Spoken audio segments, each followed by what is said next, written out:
The Johnson Wax program, Words at War, with Carl Van Doren.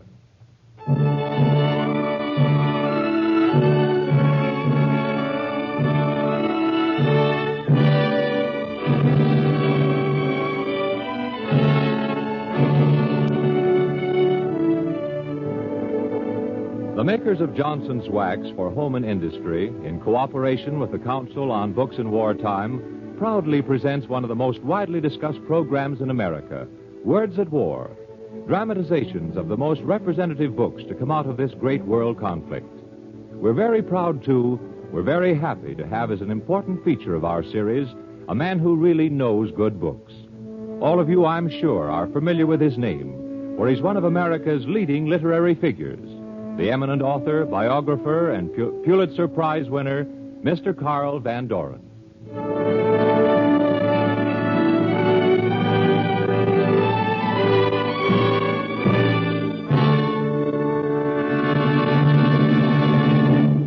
Here is Mr. Carl Van Doren. Thank you.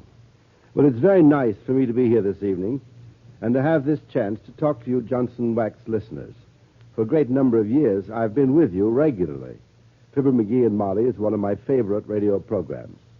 It's very satisfying, too, that the program which is to replace them for the summer months, a program in which I am to have a part, is Words at War.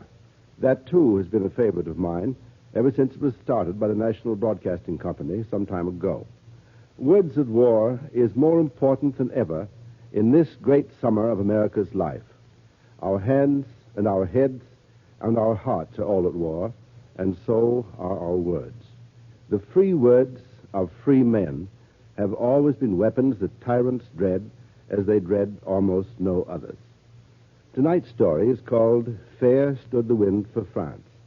It's a new novel that made a great impression on me when I read it, and I'd like to tell you something about it and its author when Jack Costello has said a word in behalf of our sponsor. Perhaps it isn't customary for a company to talk about its radio commercials with you, its radio audience. Yet I, for one, think it's a good idea. And the makers of Johnson's Wax have asked me on this initial program to say a word about their policy. You have invited us into your home as friends, and we appreciate that honor and privilege. Most of you are familiar with Johnson commercials on the Fibber McGee and Molly program. They're intended to be friendly in style, brief, and helpful because they are informative. On this new show, we hope you will find the commercial messages about various Johnson's Wax products helpful. We assure you they'll be brief, and we all mean them to be friendly. Mr. Van Doren? Fair Stood the Wind for France is, first of all, a fine piece of writing by one of England's brilliant younger novelists, H.E. Bates. Secondly, it is a novel that only a man like Bates could have written with authority, for Bates himself is an RAF intelligence officer and has flown on many a bombing mission over France.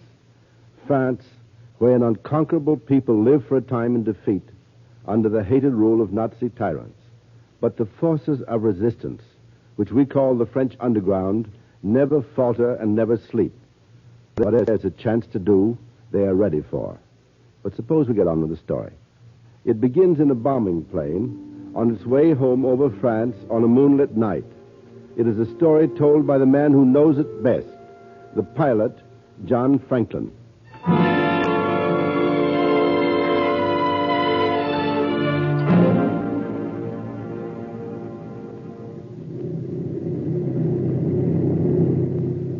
We were returning from a raid on Italy, and had left the Alps behind now, looking like crisp folds of crumpled cloth under the light of the moon. We were dead tired, the five of us. Taylor and Godwin, the youngsters, Sandy, short and bald, O'Connor, the English-bred Irishman. We were tense, yet bored, too. But most of all, we were tired. Tired and silent when it happened.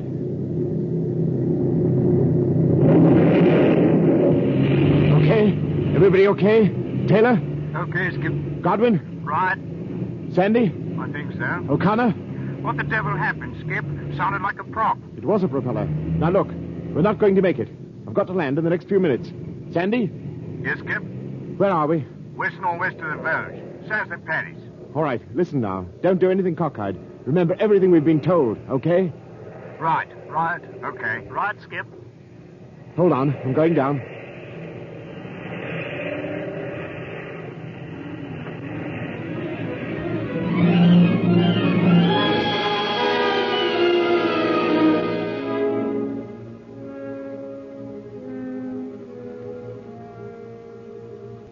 Now, 2 days after we'd crashed, we were all right, except that there was a gash in my arm the size of a jackknife, and I'd lost a good deal of blood.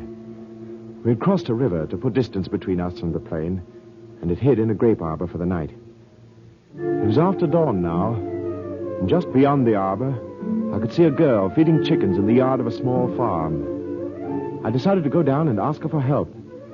The others, Taylor and Godwin and Sandy and O'Connor, were against it. They thought she might report us. I was for risking it, and so I stepped out from the vines and walked toward her. A dozen paces away, she saw me. I stopped. She just looked at me with big, dark, beautiful eyes. I stepped forward again and spoke to her. Mademoiselle, I'm English. Yes? Can you help, please? Please, I'm an English flyer. I have my identification. You can see that I'm telling the truth. It's not a trick. Will you look at the identification? Please. Are you alone? There are 5 of us. We were returning from Italy. I'm the captain, and there are 4 sergeants. They're hiding in the vines. Can you help us? I can hide you in the mill. In the mill? That'll be all right, mademoiselle. Wave to your friends to come down. Yes, thank you, mademoiselle. Your arm is injured. It's all right. You have lost blood. Oh, it's quite all right, mademoiselle. It will need attention. No, please, my friends will take care of it. Oh, here they are, mademoiselle. Mademoiselle will help us. Hello. Mademoiselle will hide us in the mill. Oh. I will go on ahead. Follow me. It's all right, O'Connor. She'll help us. I don't know. It would be easy to tuck us away in the mill and then report us. Skip, do you think it's the thing to do? We've got to take a chance, Taylor. We've got to trust her. Yes, I suppose we do now. All right, let's go. We walked toward the mill. I was raging inside, irritated by their mistrust of the girl, yet torn by doubt of her myself. Then I looked at her as she waited for us at the door, standing there looking so sure and strong and beautiful. Please, go in. Thank you.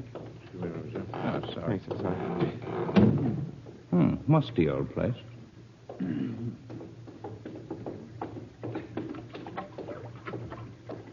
Well, this isn't too bad, huh?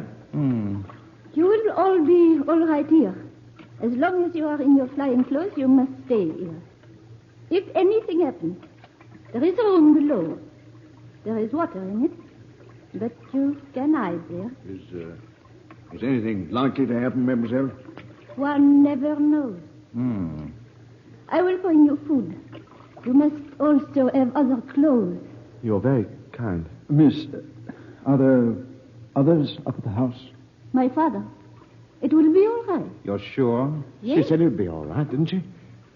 Let's not make it any more difficult than... Skip. What? Grab him, Taylor. I've got it. Easy, Skip, old boy. It is his arm. Oh, be careful. Easy, Skip, old man. He's out cold. We must take him to the house. He must have a doctor. Doctor? How can you get a doctor? He'd report us. Can be arranged, monsieur. There will be no danger for your friend. Perhaps it will help you all if I tell you that I had a brother, a flyer in the French army. He was killed before Dunkirk. Forgive us, mademoiselle. Give me a hand, Sandy. Let's get him up to the house.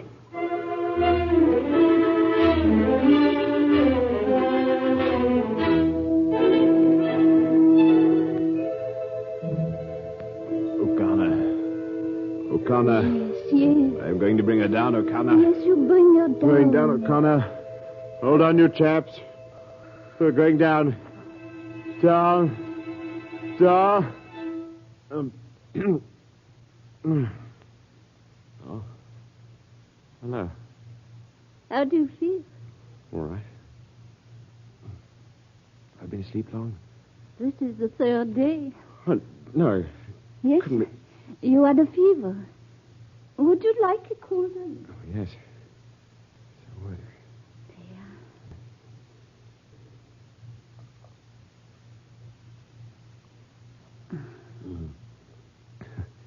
It's good. Thank you.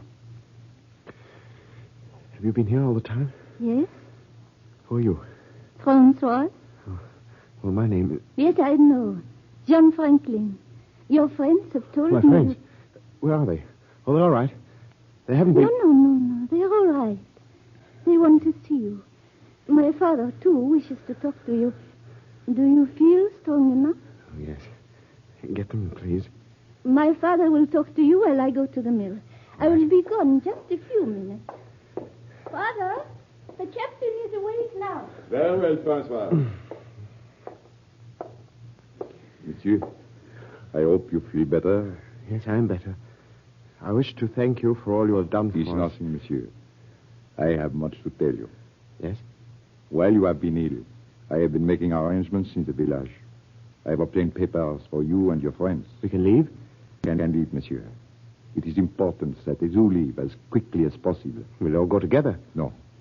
Your arm needs the attention of a doctor, monsieur. Oh, it's all right. I'm all right now. No, monsieur.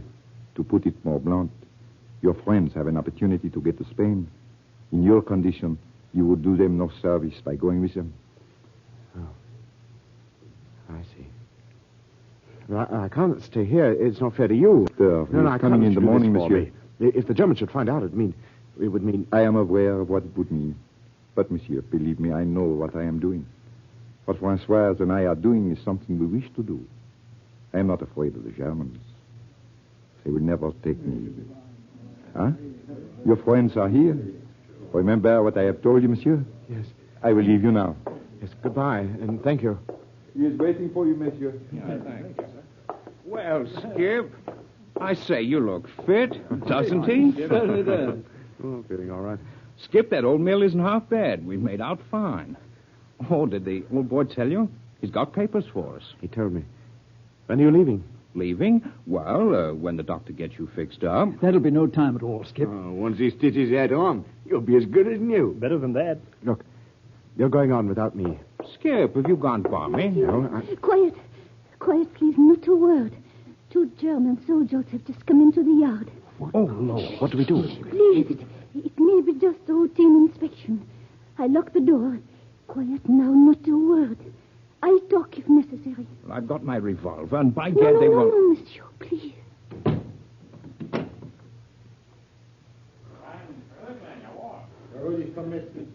Let's have a look around. What is upstairs? Just sleeping rooms. We'll have a look. Come, Heidi.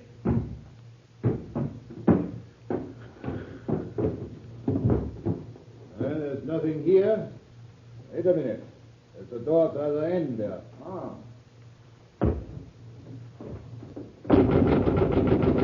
Yes? Who is it? Open up, Fräulein. Oh, I am sorry. I'm dressing. Oh.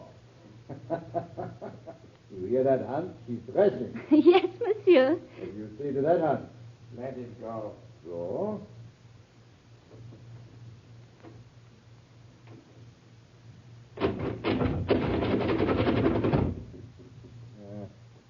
She's a modest young lady, huh? Let it go, honey. Goodbye, Fräulein. Perhaps we shall meet again sometime. When you are dressed. Come along, man.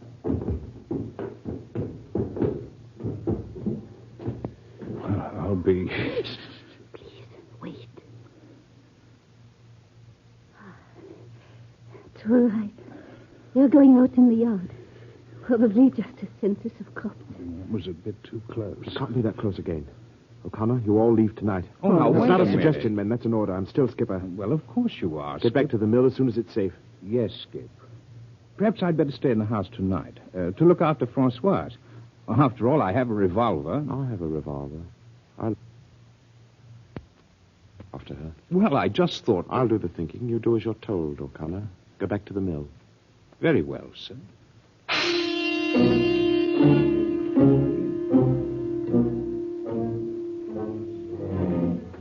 They filed out of the room silently. And I felt like a dog for having talked to them that way. Especially O'Connor. And then it came to me, and I couldn't believe my own reason. What was this? Was I jealous of O'Connor over a French girl I scarcely knew myself? It didn't make sense. I tried to make it up, and they came back later that night to say goodbye. 4 men who were closer to me than my own parents. I tried to say something to O'Connor, but it was no use. Yet he seemed to understand as he held my hand and said, Goodbye, Skip. And when they had gone, the tears came, and I let them come until I fell asleep.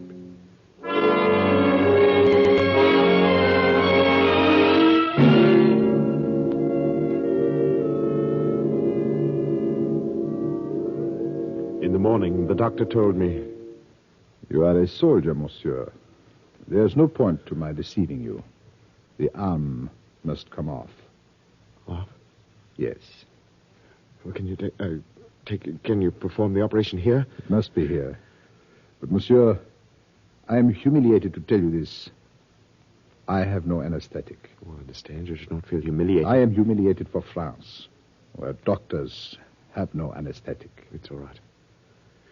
When will it be done? At once, I'm afraid. It's not easy, Doctor. No, it is not easy.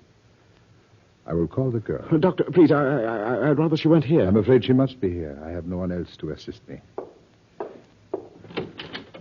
Françoise, will you come now, please?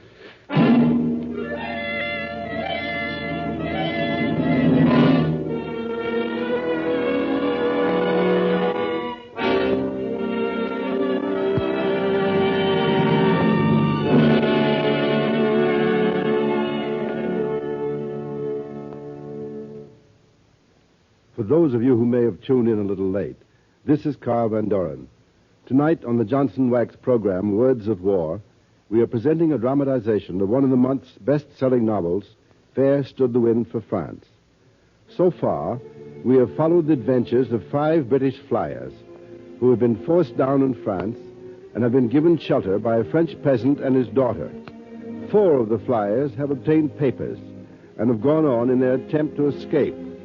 But 5th, John Franklin, the pilot, now is about to have his injured left arm amputated. The doctor readies his instruments in the bedroom of the farmhouse. The girl, Françoise, stands by the bedside, assisting the doctor. It would be better if you did not look, monsieur. Thank you, Doctor.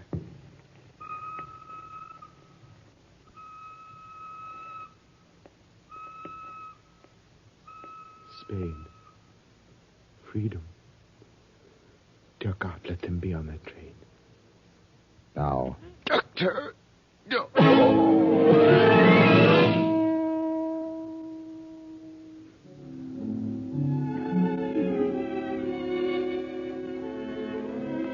She was always there. Always strong, sure, beautiful. She dressed the stump of the arm when I couldn't bear to look at it myself. She held me as I learned to walk all over again, to regain the sense of balance that's destroyed with the loss of the arm. As the days went into weeks, she was always there, always sure. You are much better now. Because of you. No, I knew you would be better. How did you know? Because I prayed and had faith. Is it as simple as that? Yes. Do you always pray? Yes? Even when you go fishing, do you pray you'll catch fish? No, but I pray for faith. And if I have faith, I will catch fish, then I catch them. Françoise, Hmm? have you faith that I will get home to England someday? Yes, I have faith. Do you have faith that I will come back for you? I know you will come back. I love you, Françoise.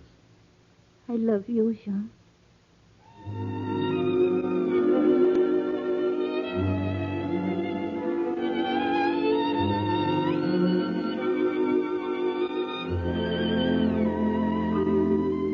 Without her, I could not have survived the pain, the waves of self-pity that came over me. Her faith somehow became mine, too. She was my strength when I had none of my own. And as I grew stronger, the desire to get away left me. I didn't want to go. I wanted to stay with her, always. Then one day her father came home with news from the village. What has happened, Father? Trouble with the forced labor again. This time more serious. 2 Germans have been killed. What will happen? It has happened.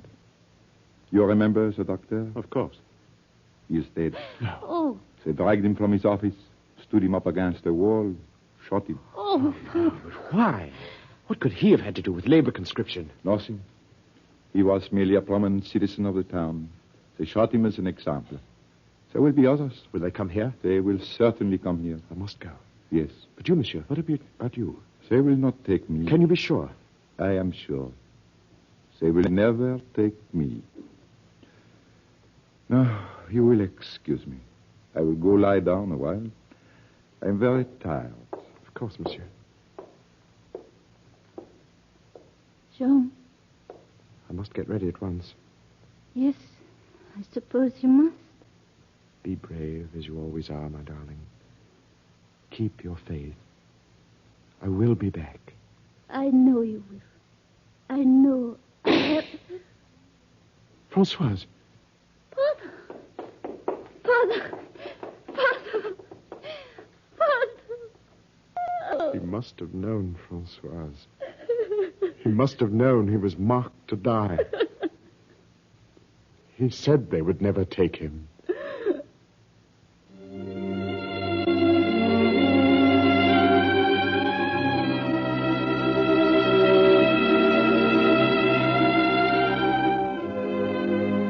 There was nothing to hold her now.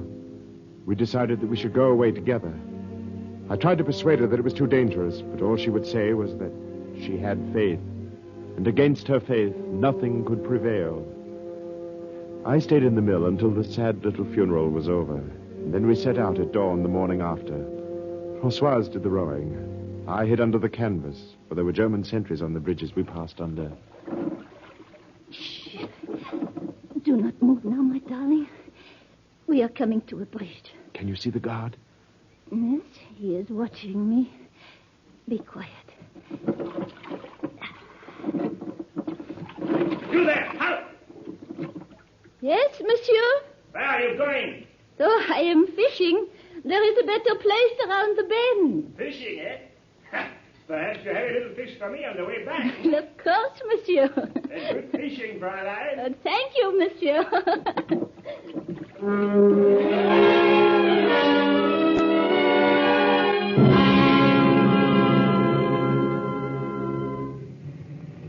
There were more bridges and more sentries and more narrow escapes, but at last, unbelievably, Marseille.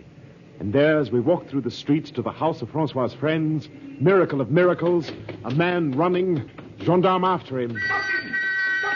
Darling, Francois, look. It's O'Connor. O'Connor. I've got to get him. Meet me, I've got to help him. O'Connor! O'Connor!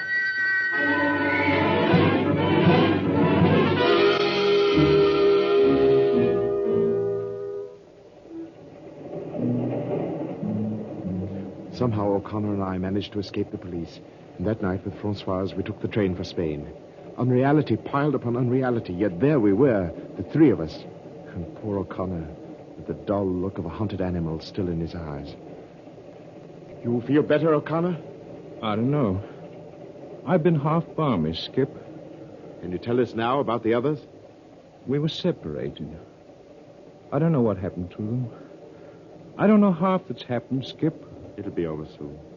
One stop at the border, a routine inspection of the papers, and we're free. And you two, you're going to be married. Yes. You approve, monsieur? Oh, yes. All for it. All for it, Françoise. We're at the border. Remember now, we separate. All meet back here in this compartment, right? Yes, Jean. Righto. Don't know if we'll make it. Seems too much to expect. We will make it. I have faith. Faith? Hold on to it, Françoise. All out for inspection. All out for inspection. Remember, we meet back here. Yes. Form a line here. Have your papers ready. Form a line. Monsieur? Yeah, very good. Step along, monsieur. Step along. Yes, sir. You're next. Ja, nein. Yeah. Right. Here. So. Step along, monsieur. Next. Step up, mademoiselle. Yes. Here, monsieur. No. Thank you, monsieur. Next. Hey, that girl. There's something wrong in these papers. Quick, get her back. Arrest that girl.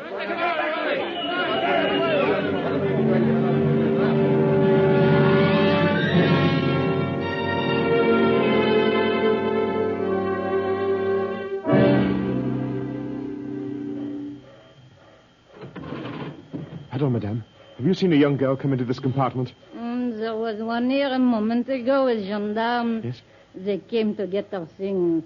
Her papers were not in order. They took her off. Yes, madame. Françoise! There he goes! I've got to get by here. Down along the curls! Françoise! Shoot! Johnny, I am. Darling. I'm all right. But O'Connor. O'Connor! Dear God in heaven, they've shot him. The gendarmes were taking me off the train. O'Connor saw them. He ran to divert their attention. Johnny did it for you. He did it for us, Françoise. Oh, I think he loved you, too. monsieur. She leaned against my empty sleeve, and I let her go on crying as the train rushed on those few last 100 yards toward freedom.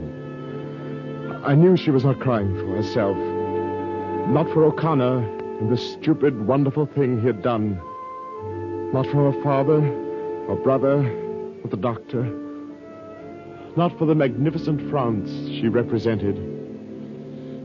Deep inside, completely within myself, I knew why she wept. This little French girl with the great heart and the great faith. What she was really crying for was the agony of all that was happening in the world.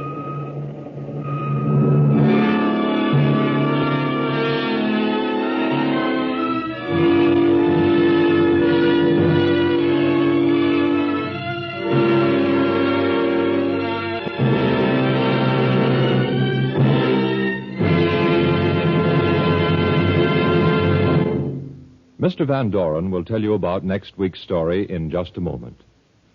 I often wonder if part of this present habit of taking better care of our things will last, if we'll go on being a little more careful and economical when the war is over.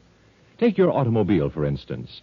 Why not keep right on taking better care of those tires and the battery and the car's finish, too? It's good business. The finish won't break down if you care for it with a good cleaner and polish like Johnson's Car New.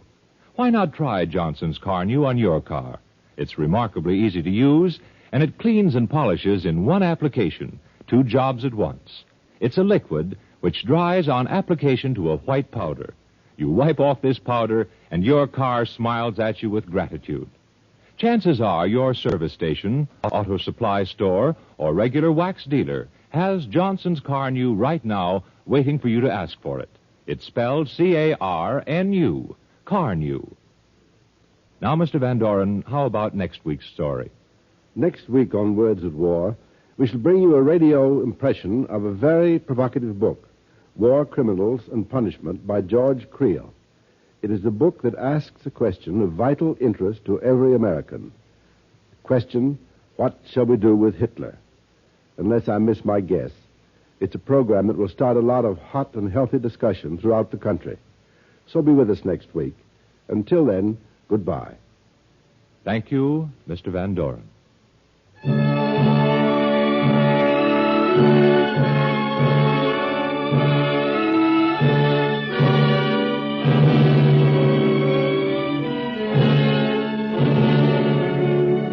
Tonight's Words at War program was dramatized by Gerald Holland and featured Miss Ann Shepard and Mr. Barry Kroger.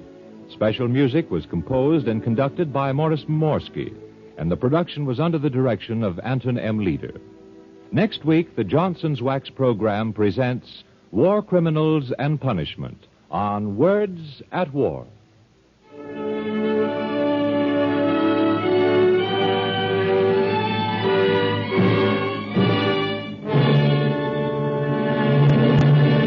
This is the National Broadcasting Company.